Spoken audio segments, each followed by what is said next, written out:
So in this video, I'm going to go over how to teach your child to use scissors. I'm going to go over some tips on how to get your child to know which part of the handle on the scissors to put their fingers through, as well as what the position of their arms should be in order to properly use the scissors, as well as how to make snips, cut lines, and then also cut a circle. And so before we get into the steps of teaching your child how to use scissors, you'll want to identify some scissors to use that are appropriate for your child to learn from. So make sure that you have scissors that are child size, that have a blunt tip, and that also have a metal part that cuts. And that's important because that'll be easier for the child to cut through than ones that have plastic. And so the first step is to learn how to hold the scissors properly. A lot of times when children are first exposed to scissors, they'll open and close them with both hands. So we'll want to teach them to use just the fingers of one hand in order to operate the scissors. And so to ensure that they get their thumb in the correct part of the handle of the scissors and then their other fingers in the other handle, you can do that in one of two ways. One way is by buying a pair of scissors that have different colors for where the thumb belongs and where the other fingers belong into the handle of the scissors. Another way is you can use the scissors that you already have at home and then just use some tape to outline the part where the thumb belongs, so that way the child will know that that's where their thumb belongs into. And so the second step is to ensure that your child has their arm in the right position when they're going to cut.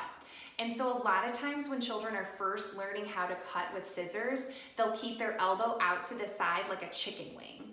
And so a lot of times the thumb is pointed down towards the ground. You'll want to cue them to keep their elbow at their side and their thumb in the up position. So I like to call this thumbs up when cutting. If your child is having a hard time with keeping their elbow at their side, just have them hold something like a folder. And so in step 3, you'll want to teach your child how to make snips by opening and closing the scissors. And so the way to teach them how to open and close scissors is by starting off with something that's easy to cut, like Play-Doh. And so what you'll do is you can roll it out into a log, and then as your child is opening the scissors, you say open, and as they close the scissors, you say close, and repeat giving those verbal prompts to them as they open and close the scissors to cut off pieces of the Play-Doh. So that way it's reinforced to them that in order to make snips, they have to open and close the scissors. And so once your child is really good at being able to cut Play-Doh, then you can progress them to thicker paper products like a paper plate, a flattened cereal box, or some thick cardstock. You'll want to avoid regular paper like computer paper, for example, because that's harder for them to stabilize when cutting, and also too, it's easier for them to rip the paper than use the scissors in order to make cuts.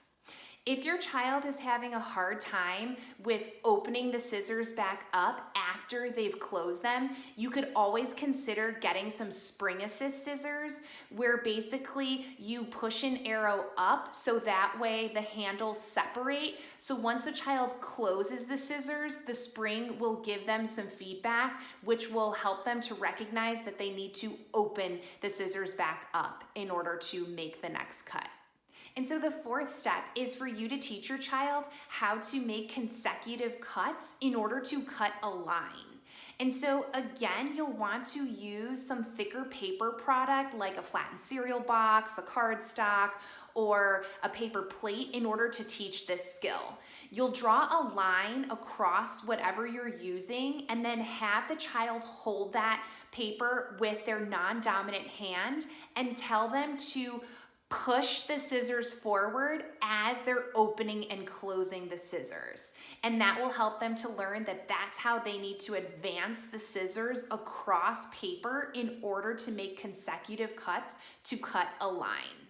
And so the last step is to teach your child how to cut something curved like a circle. And the key to being able to cut a circle is that you have to turn the paper with the hand that you're using to hold the paper as you're cutting.